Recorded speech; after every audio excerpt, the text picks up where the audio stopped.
최백은 건국대학교 경제학과 교수님 만나겠습니다. 교수님 나와 계시죠? 네, 안녕하세요, 이사장님. 네, 교수님.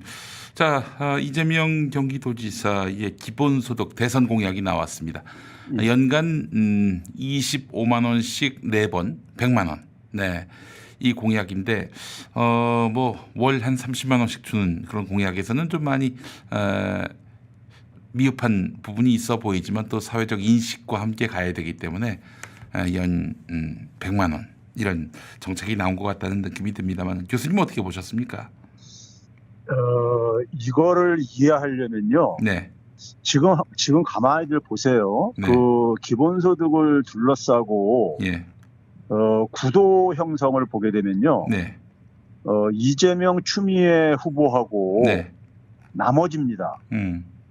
나머지에는 뭐냐면은 여야 가릴 것 없이요. 이거에 주목을 하셔야 돼요. 네. 그러니까 지금 뭐냐면 기본소득은 제가 늘 얘기했듯이 이게 재정 민주화의 출발점이에요. 그러니까 재정 민주화라는 것은 이 모피아 개혁 문제라는 것을 그동안 누누이 말씀을 드렸잖아요. 네. 이거하고 검찰개혁, 언론개혁이 이게 별개가 아닙니다. 그렇죠. 네. 우리 사회에 소위 특권층 카르텔이 형성돼 있고 이게 재생산되고 있어요. 이게 수십 년간요. 네. 박정희 이후에 이게 안에 제도화돼 버렸습니다. 저는 박정희 체제는 전체주의라고 보는 사람인데 네. 전체주의의 기본적인 게 뭐냐면 관료를 도구화합니다. 국민들을 지배하기 위해서요. 그래서 재정의 독점권이 그때 형성되어진 거예요. 네. 박정희 시스템의 산물이고 그래서 일반 국민들이나 민주당 지지층들이 이 소위 모피아 개혁하고 검찰 개혁, 언론 개혁이 별개로 생각하시는 경향들이 있는 분들이 가끔 있어요. 네. 근데 이건 동전의 앞뒷면입니다. 뗄래야 뗄 수가 없어요. 그러니까 뭐냐면 제일 정점에 재벌이 있습니다. 과거에는 뭐냐면은 군사 정권이 있었었죠. 김영삼 정부 때 소위 말해서 이 문민화하면서 네. 문민화하면서 그 이전까지 국가가 소위 말해서 국가 권력을 장악했었던 군부 권력들이 소위 파쇼 권력들이 그러니까 무너지고 난 다음에 그걸 뭐냐면 시장에다가 다 던져버렸어요. 아, 그랬죠. 예. 예. 그래서 그 시장의 정점에 누가 있습니까? 재벌 자본이라고요. 그렇습니다. 예. 예. 재벌 자본에 그러니까는 재벌 자본을 정점으로 해가지고 우리 사회 검찰, 언론, 소위 말해서 관료, 특권 관료, 그리고 뭐냐면 우리 사회 그 주변에 형성되어 있는 게 소위 메인스트림, 네. 이해창, 과거에 이해창 후보가 얘기했던 메인스트림입니다. 이해창입니다. 예. 예. 이거를 구조적으로 이해를 하셔야지만 이 문제를 이해할 수 있어요. 그래서 저는 뭐냐면 이재명 추미애로 인해 가지고 우리가 지금 마지막 넘어야 할 장애물이 무엇인지가 다 드러나고 있다 저는 보고 있습니다. 보고 있는데 그래서 사실 뭡니까요? 그 컷오프 경선하는 과정 속에서도 그 당시 저희가 이제 평을 같이 했지만은 기본소득에 대해서 이게 일공약이냐 아니냐 이렇게 막 몰아붙이면서 이재명 지사한테 몰아붙이면서 잠깐 주춤을 했던 이유도 워낙 그러니까 거세게 밀어붙이다 보니까는 순간 주춤을 했는데 우리 사회에서 그러니까는 이사장님이 지금 마이너리티 이재명이라는 책도 쓰셨지만은 예. 이재명 지사는 마이너리티예요. 맞아요. 예. 우리 사회 주류 소위 말해 자칭 주류라고 하는 사람들이 절대 인정 안 합니다. 우리 노무현 대통령 때 경험했잖아요. 그렇습니다. 절대 인정 안 해요. 이거를 일반 국민들은 잘 모르고 계시는데 대학도 안 나온 사람이 무슨 대통령이냐 이 말에 그 모든 게 담겨 있습니다. 예, 그러니까 자기들 그러니까 저걸로 들어와서 살고 싶으면은 모난 부분 다 모난 부분을 다 없애든지, 네. 예? 없애든지 아니면은 그러면 이제 이재명 컬러가 없어지는 거죠. 그렇죠? 그러든지 아니면은 그러니까는 제거 대상입니다. 네. 기본적으로요. 네. 이게 우리 사회 자칭 주류층들의 기본 인식이에요. 이걸 국민들이 이해를 하셔야 돼요. 네.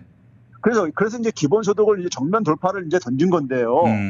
자, 1년에 그러니까 우리가 100만 원을 전 국민한테 주는 거를 목표로 이제 그러니까요. 재임 기간 동안에요. 했을 때 이게 적지 않은 돈이에요. 네. 기본소득을 일반 국민 이걸 가지고 그러니까 지금 봐보세요.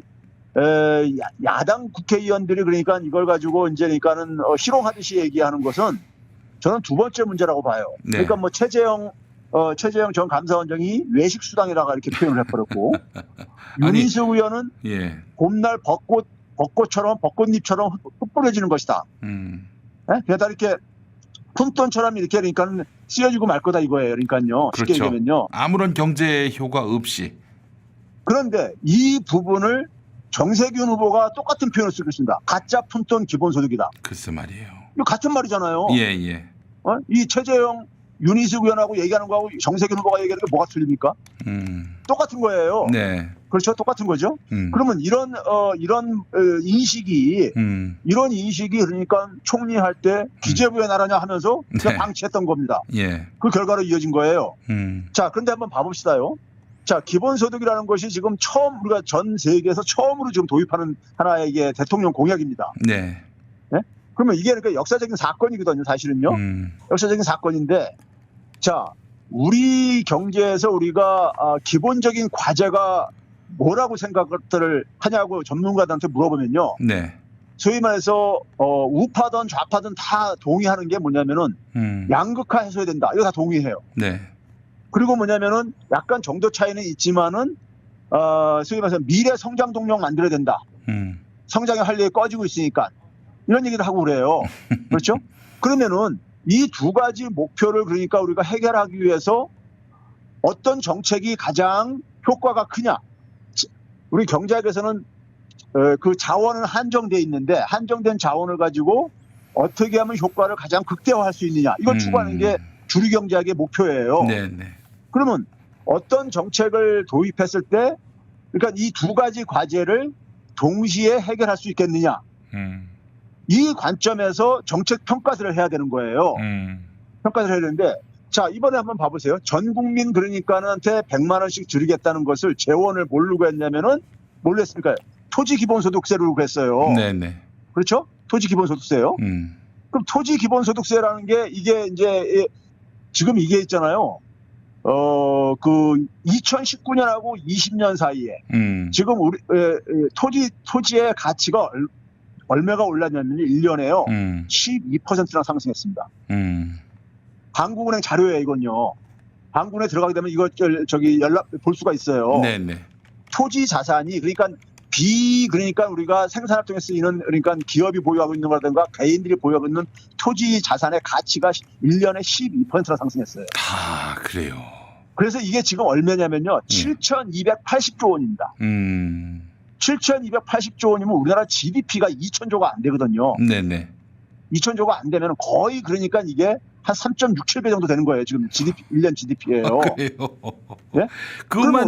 그것만 제대로 걷어도 뭐든 다 할 수 있겠네요, 보니까. 그러니까 근데 1년에 12%나 지금 요새 그러니까 우리가 가치가 상승하는 게 어디 있습니까? 글쎄 말이에요. 연리로 이자가 그러니까 1%대 이런 시대에 지금 살고 있으면서요. 네네네. 그렇죠? 네. 이게 그러니까 엄청 여기서 그러니까는 지대 수익이 발생하고 있는 거예요. 그러면 여기에서 그러니까 우리가 국토 보유세로 한 1%를 거두자. 이 얘기를 하게 되면은 이걸 가지고 이제 그러니까는 이재명 지사는 50조 원이라 했는데 이것도 제가 볼 때는 옛날 토지 가치로 가신 거고 지난해 토지 가치로 하게 되면은 아까 제가 이때 7,280조 원이니까요. 7,280조니까 약 73조 정도 거치는 거예요. 네. 그러면 그 중에서 그러니까는 종부세는 그러니까는 중앙세니까 그걸로 일부를 이제 종부세 폐지해 버리고요. 종부세가 일종의 누진 재산세거든요. 네. 그러니까 재산세는 그러니까는 지방세니까 그건 가만히 놔두고 지방의 중요한 재원이니까는 이 국토 보유세를 그러니까 도입을 하게 되면은 한 73조 중에서 3조 정도 그러니까 종부세 몫으로 이 배분해 버리고요. 70조로 그러니까 쓸 수 있는 돈이에요. 70조면 1년에 그러니까 우리나라 5천만 국민한테 네. 거의 한 130, 40만 원 줄 수 있는 돈입니다. 140만 원까지 줄 수 있는 돈이에요. 예? 그러니까 100만 원을 쳤을 때 이 100만 원을 네. 예를 들어서 그러니까 우리가 1인당 그러니까 100만 원입니다. 네. 1인당 100만 원을 그러니까는 1년에 그러니까 우리가 명절 때 한 50만 원씩 한번 줘보세요. 설 명절 때, 추석 명절 때 1인당 50만 원씩이요. 네. 그러면 이게 적은 돈입니까? 네? 4인 가족 그러면 200만 원. 우리 지난해 그러니까는 4인 가족 기준으로 100만 원 받아봤었잖아요. 네네네. 네? 4인 가족 기준으로 200만 원 받을 수 있는 거라고요. 그것이 적은 돈이라고 하는 사람들이 있어요 지금요. 그러니까 네네. 큰 돈이니 뭐 이런 식으로요. 네. 그런데 우리나라 지금 그러니까는 이 소득의 지금 그 현실을 이분들이 그러니까 딴 세상에 사시는 분이야. 제가 볼 때는요. 딴 세상에 사시는 분들인 게 뭐냐면요. 우리나라 지금 그러니까는 전체 그러니까는 이 근로 활동을 하시는 분들, 네. 근로 활동을 하시는 분들의 그러니까 우리가 예를 들어서 이 그 30% 정도는요. 네. 30% 정도는 한 달에 한 120만 원 정도밖에 못 벌어요. 30%는 120만 원 이하밖에 못 벌어요. 20%는 뭐냐면 70만 원대 이하밖에 못 벌어요. 그런 사람들이 뭐냐면은 30%라면 우리나라 한 500만 명이 그러니까 이 경제 활동하는 사람 중에서 전체 경제 활동하는 사람이 전체 인구의 그러니까 절반이 채 안 됩니다. 네. 근데 그 중에서 그러니까는 한 500만 명 정도가 한 달에 120만 원 소득이 안 돼요. 이게 현실입니다.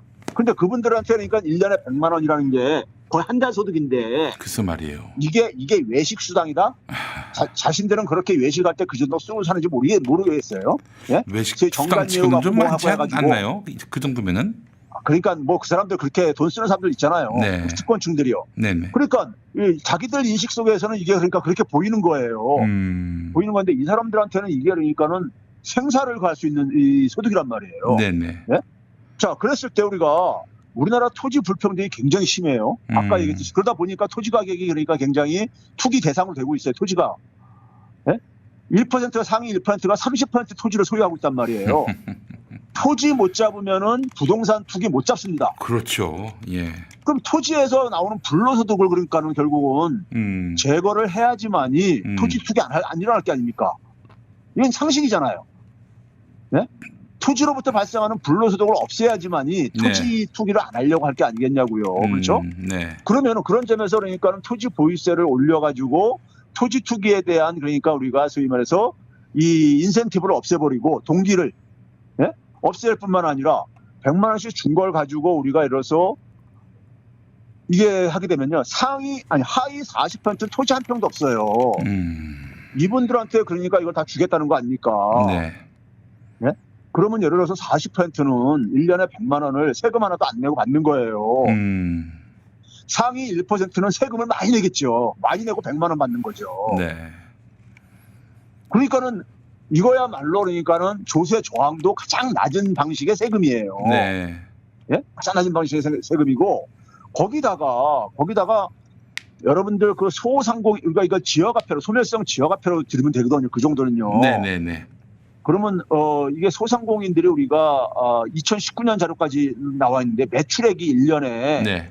어느 정도 되시는지 아시는지 모르겠네요. 68조 정도뿐이 안 됩니다. 68조예요. 네. 우리나라 2,000조 가치 대표인데 68조 정도뿐이 안 돼요. 아, 그래요. 매출액이 68조에서 실제 그러니까 이익으로 떨어지는 건 거기에 최대 한 20%뿐이 안 됩니다. 네?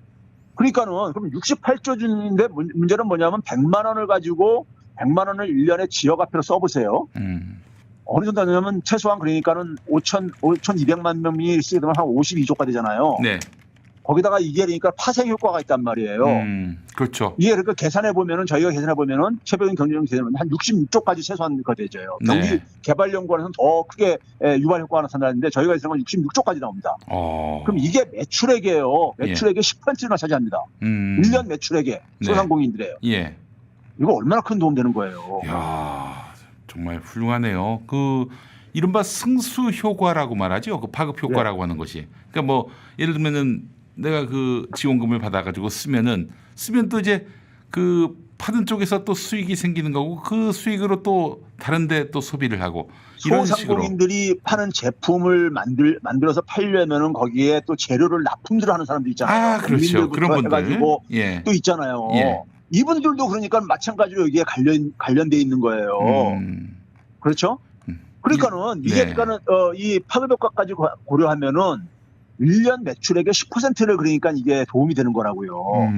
저는 이거를 비판한 효과가 가다는 사람들한테 이런 얘기를 던져주고 싶어요. 네. 과거 이명박 정부 때부터 소위 말해서 동반성장이니 박근혜 정부 때 경제 민주화니 얘기하면서 골목 상권 살리겠다고 뭐 별별 쇼들 다 했어요. 그렇죠. 예. 그런데 그거 가지고 효과가 있었냐고요. 없었죠. 예. 그런데 이거는 눈에 보이잖아요. 가시적으로요. 가시적으로 1년에 그러니까 66조 거의 매출액의 10%를 그러니까는 네. 증대시켜주는 이건 눈에 확 보이는 효과잖아요. 예. 소상공인들이 이런 정책을 언제 경험해봤습니까? 그렇죠? 소상공인 이 자영업자가 우리나라 666만 명입니다. 지금요. 6월달 기준으로요. 네. 666만 명이면은 경제활동하는 사람 중에서요. 경제활동이 한 2,500만 명 정도 됩니다. 네. 그 중에서 거의 그러니까 3분의 1 정도 차이, 3분의 1 거의 가깝게 차지하는 사람, 30% 정도 차지하는 사람들입니다. 네. 네? 그러니까는 이분들한테 이거 실질적으로 도움을 주는 거잖아요. 네. 그렇죠? 거기다가 기본소득이 제가 아까 얘기했듯이 우리 사회에서는 뭐냐면 이 양극화 해소와 더불어 가지고 미래의 더 동력을 만들어내야 되는데 이번에 이재명 지사가 내세운 것 중에서 우리가 주목해야 될 게 뭐냐면 청년 기본소득입니다. 청년 기본소득도 마찬가지로 그러니까는 한 1인당 100만 원 정도까지 얘기를 하셨잖아요. 네. 그렇죠? 연 100만 원 2023년부터는 그러니까요. 네. 그러면 이게 이제 그러니까는 만약에 전 국민들이 받는 것까지 합하게 되면 한 200만 원씩 해서 11년간 총 2,200만 원 정도 받게 된다 이렇게 얘기를 했어요. 네. 네? 이렇게 얘기했는데 청년들이 제가 늘 얘기했듯이 우리가 지금 뭐냐면은 성장률이 계속 떨어지고 있잖아요. 네. 지금 성장률 높이는 정책을 맨날 강조하는 게 국힘당 이런 사람들이고 소위 주류층들의 정책이잖아요. 네. 그런데 그 성장률이 계속 떨어지는 거 막았냐고요. 기업들 지원해줘가지고요. 맞아요. 예. 네? 못 막았잖아요. 그리고 청년들은 지금 거의 절망 상태에 있잖아요. 맞습니다. 그렇죠? 그러면 결국은 뭐냐면 성장이라는 것은 혁신이 활성화돼야 되는데 혁신이라는 것은 청년들이 뭔가 그러니까는 막 새로운 시도를 해야지 되는 거지 않습니까요? 맞습니다. 예? 청년들이 새로운 시도를 하려면은 좀 그 시도를 할 수 있는 그러니까 여건은 좀 최소한의 여건을 좀 지원해 줘야 되는 거 아닙니까? 네. 그렇죠? 그러니까 이 소위 말해서 이거를 비판하려면은 그거 가지고 되겠냐 더 지원해 주자 예산을 좀 더 확보해 가지고 이런 식의 얘기가 맞다는 얘기죠. 예? 그래서 청년들한테 이게 그러니까는 예를 들어서 아르바이트를 그러니까는 한두 개 정도 줄여주는 효과를 만약에 작동을 할 경우에 네. 그들이 새로운 시도를 그러니까 할 수 있는 중요한 이게 그러니까 하나의 재원이란 말이에요. 네. 그런데 이거를 왜 그러면 이렇게 반대를 하느냐? 아까 얘기했잖아요. 66조 정도가 그러니까 소상공인들에 투입하게 되면은 그 66조 원 정도가 누구한테 갈 게 겁니까? 대부분이 뭐냐면 유통 재벌들한테 갈 것들 아니에요. 그 말입니다. 예. 작년에 우리가 경험을 했잖아요. 작년에 보게 되면 1차 전 국민 지원했을 때 유통업계가 재벌 유통업계가 많이 타격을 받았어요. 매출액 마이너스 기록을 했습니다. 네. 예? 그래가지고 9월달에 선별 도입할 때요. 네. 엄청나게 로비했습니다. 유통 재벌들이요. 그래요. 그거 언론에도 일부에서는 약간 보도 나왔는데, 예. 유통 재벌들이 굉장히 거기에 신경이 민감하다고 지금 또 저 전 국민 갈까봐. 그래서 교수님 만약에 소멸성 지역 화폐가 아닌 대형마트 가서도 써라. 그런다면 그 재벌들이 반대를 안 했을 수도 있겠다라는 그렇죠. 생각이 듭니다. 예. 그렇죠. 예. 그래요. 이게 제가 거기에 핵심 이유가 있었군요. 예. 예, 이게 그러니까 뭐냐면 재벌 자본하고 최소한 눈에 보이는 게 뭐냐면 666만 자영업자들 간의 이게 투쟁입니다. 이게요. 네. 누구를 위한 정책을 해야 되는 것이냐. 저는 재벌 유통업자들은요 해외로 나가서 좀 해야 돼요. 그렇죠. 예. 예? 그래야 되는데 지금 동네 지금 골목상권 다 지금 계속 들어와가지고 골목상권 보호한다고 역대 정부들이 계속 실험했던 거 아니에요. 효과를 못 보는. 그렇습니다. 예? 예? 그런데 이것처럼 우리가 소멸성 지역화폐만큼 이게 효과가 있는 게 어딨냐고요. 예? 실질적으로 그러니까 이건 눈에 보이잖아요. 이거는요. 그렇죠? 결국은 이제 자기들이 더 많은 이익을 가져가야 되겠다. 소상공인 자영업자 자기들은 무슨 우리가 먼저 먹어야지. 이 차원에서 지금 말하자면은 로비를 했다라고 봐야 되겠어요. 그렇죠. 예. 그러면요 이 지점에서 뭐가 있냐면요. 이 지점에서 제가 그랬잖아요. 우리나라 특권층 카르텔의 정점에 재벌 자본이 있고 그 밑에 그러니까 재벌 자본들 떡고물을 받아먹고 사는 그러니까는 많은 이 소위 자기 자신들이 메인스트림이라고 주류층이라고 생각하는 사람들이 있는 거예요. 기득권층들, 뭐 언론이나 교수 사이도 제가 볼 때는 80% 정도가 그렇습니다. 네, 제가 30년 이상 이 교직 생활 해본 걸로는요. 예. 그러면은 그랬을 때 한번 봐보세요. 제가 평상시에 계속 그랬죠. 민주당이 국회의원들 중에 네. 경제관이 그러니까는 국힘당과 차이가 없는 국회의원들 굉장히 많다. 재벌한테 굉장히 로비받는 국회의원들 굉장히 많다. 이런 얘기 제가 했었잖아요. 그게 이번에 이렇게 쇼를 하다가 결과가 나온 거예요. 예? 소위 말해서 모피아의 반대가 워낙 심해가지고 참 당론을 왜 확정했습니까? 당론 확정할 때는 그거 뚫으려고 당론 확정한 거 아닙니까? 네. 그렇죠? 근데 네. 결과적으로는 자 이번에 한번 봐보세요. 88이라는 숫자, 88%라는 이 시대의 코미디입니다. 네? 88이라는 수치를 좀 정당화시켜줄 수 있는 좀 논리를 좀 저는 가져왔으면 왜 좋겠어요. 88%인지 88이라는 숫자가 어디서 나온 건지 도대체가 이 족보도 없는 88 서울올림픽을 기념해서 그런 거. 그래서 제가 코미디라고 합니다. 시대 코미디. 네? 시대의 코미디요. 예. 네? 그러면 이런 거를 왜 이렇게 코미디 짓을 하면서 계속 이렇게 고집을 피우고 결국은 민주당도 쇼하다가 결국 이거 다 동의해주고 네. 예? 이러고 앉아있느냐 하는 것은요. 여기에 지금 아까 제가 얘기했잖아요. 이재명과 추미애 한 축하고 나머지 구도다 이게 지금. 그래요. 이게 맞아요. 재정 민주주의라는 아킬레스 건을 건드리면서 지금 검찰개혁과 언론개혁은 지금 그동안 하도 이게 여론화되다 보니까는 하는 척 이렇게 됐었는데 재정 민주주의는 최근에 이게 부각된 거잖아요. 네. 그렇죠? 근데 이거는 돈의 문제입니다. 핵심 문제 돈이라는 게요. 돈의 문제를 건드리니까는 네. 이렇게 지금 완전히 선명한 구도가 형성되져 버리는 겁니다. 맞아요. 예. 네? 이게 그래서 국민들이 특히 촛불 시민들이 알아야 될게요. 재정 민주주의하고 검찰 개혁, 언론 개혁은 동전의 앞뒷면이라는 걸 알으셔야 돼요. 맞습니다. 네? 예. 이거 해결 못하면요, 대한민국 그러니까 전진 못합니다. 네. 근데 이게 제가 볼 때는 이번에 그러니까는 저는 이게 좀 이 대선이 예비 경선 과정에서 이게 다 불거져 버린 거예요. 불거져 버리고 제가 알기로는 그러니까 민주당의 지도부의 상당수는 뭐냐면은 국힘당하고 경제관이 같습니다. 같아요. 네? 그리고 지금 뭐냐면은 이낙연, 정세균, 나머지 등등의 후보들이 다 그러니까 같습니다. 네. 경제관은요, 적어도요. 네. 경제관은 같아요. 그렇기 때문에 제가 그래서 아까 구도가 이재명, 추미애 대 나머지다 이렇게 가는 게 바로 그거고요. 네. 실제로 그렇게 나타나고 있잖아요. 실제로 그렇게 나타나고 있죠. 그래서 그런 점에서 이게 지금 대한민국이 그러니까 이 사람들은 대한민국의 미래에 관심 없어요. 네. 네? 대한민국의 미래에 관심이 있다면은 청년들이 그러니까 새로운 시도를 하는 것을 지원하는 것에 대해서 반대할 수가 저는 없다고 봅니다. 그거 말고 다른 정책을 그러니까 한번 저는 제시를 해보라고 그래요. 네. 대안을 제시를 하는데 예를 들어서 이재명 후보의 그 공약을 제가 좀 들여다봤어요. 네네네. 공약이 아직 뭐 그러니까 좀 정밀하게 못 만들 시간이 없었다고 할지 모르겠지만은 네. 한마디로 그냥 구호만 있습니다. 내용은 없고요. 네네네. 내용은 없고 구호만 있어요. 예. 그러니까 뭐냐면 그냥 중산층 경제를 만들겠다. 네. 뭐 중산층을 70% 이상을 중산층으로 만들겠다. 이건 뭐 그냥 이건 박근혜도 얘기했던 거거든요. 왜 75%라고 하지 왜 굳이 70%라고 하나? 그러니까요. 좀 세게 뭐 고용률 불러가지고. 70%가 박근혜가 얘기했던 거거든요. 예. 그럼 이런 걸 얘기하면서 사회 경제적 약자가 중산층으로 진입하도록 도와주겠다. 뭐 어떻게 도와주겠다? 그다음 그 재원은 어떻게 말하겠다. 이런 건 하나도 없어요. 네. 그다음에 성장을 어떻게 하겠냐? 그냥 기술 성장, 그린 성장, 사람 성장, 포용 성장, 공정 성장. 이 말 자체의 용어에 대해서 반대할 사람은 없지요. 하나만 한 얘기예요. 하나만 한 얘기. 그러니까 근데 이거를 안 한 정부가 어디 있습니까? 네.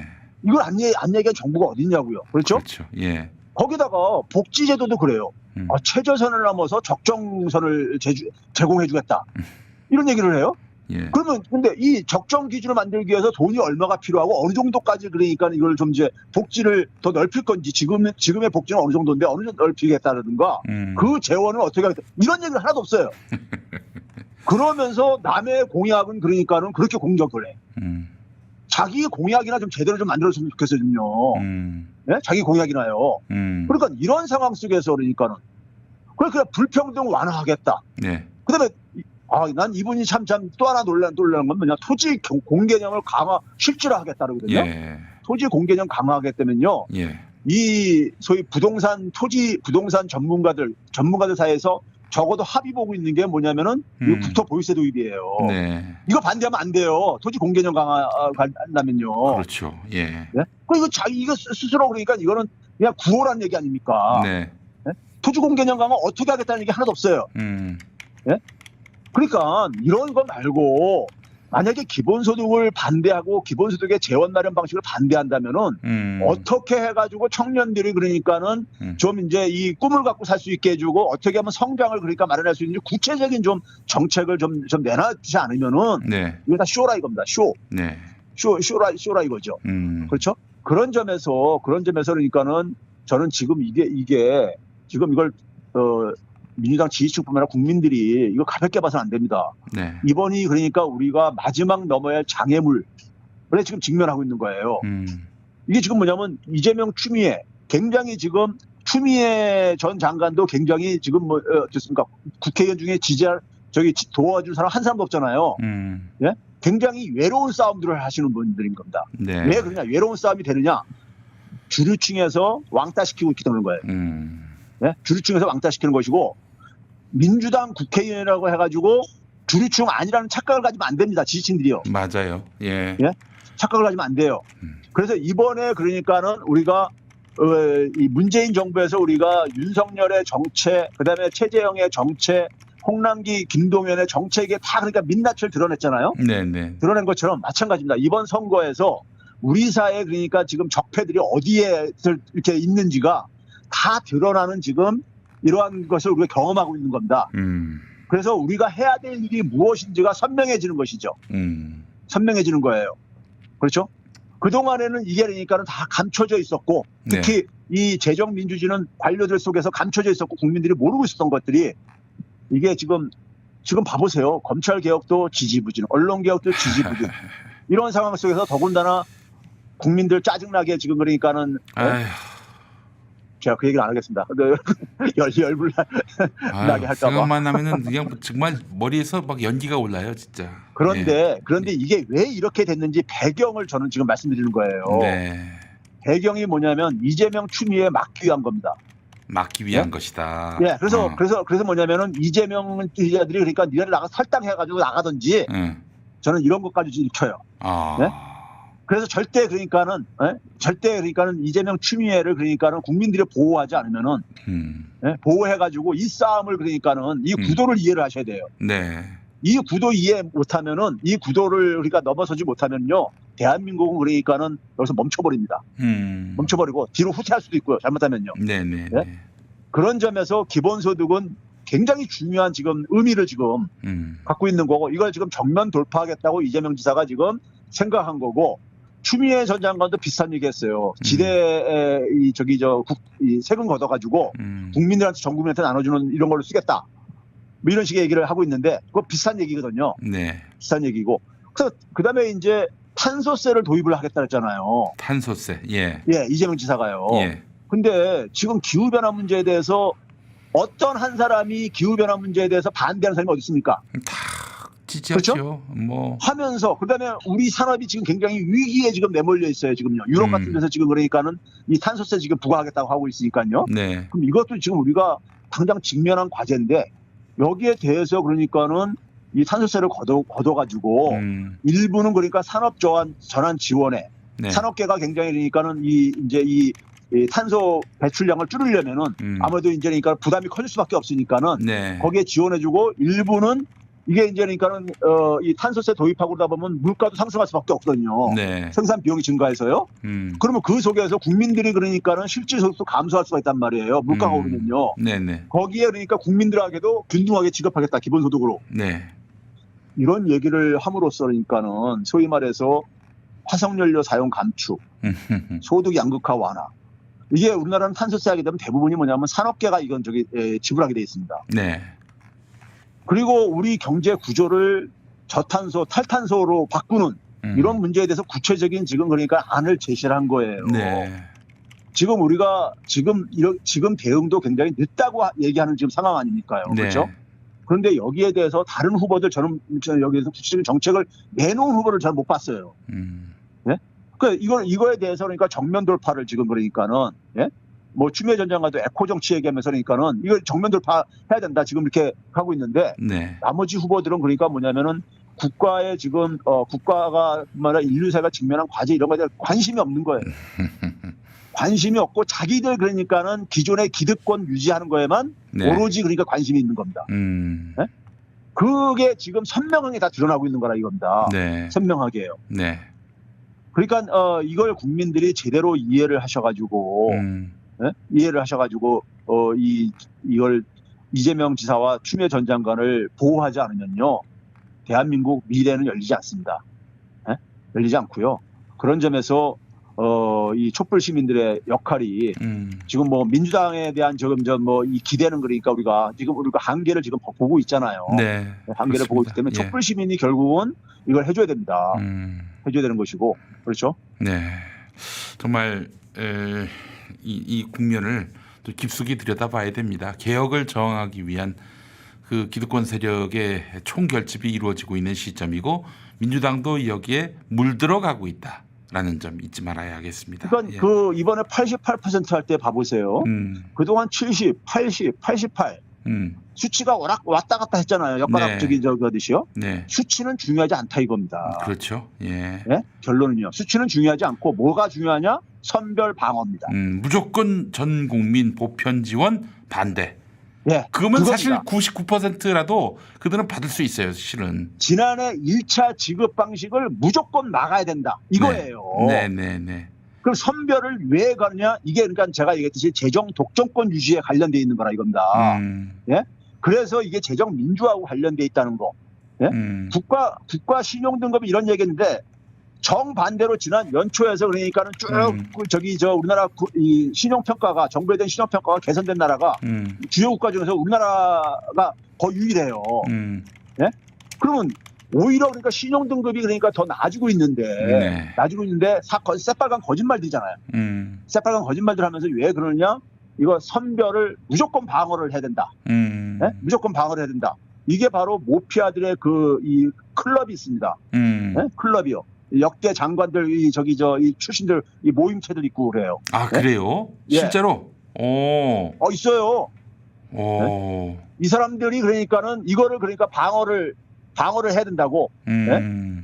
그러면 그런 상황 속에서 그러니까는 예. 이 수치는 처음부터 중요하지 않았던 거예요. 맞습니다. 예. 99% 줄 수도 있어요. 하여간 100%만 안 주면 되는 거예요. 그렇지. 99.9% 줘도 돼. 다만 100%는 안 돼.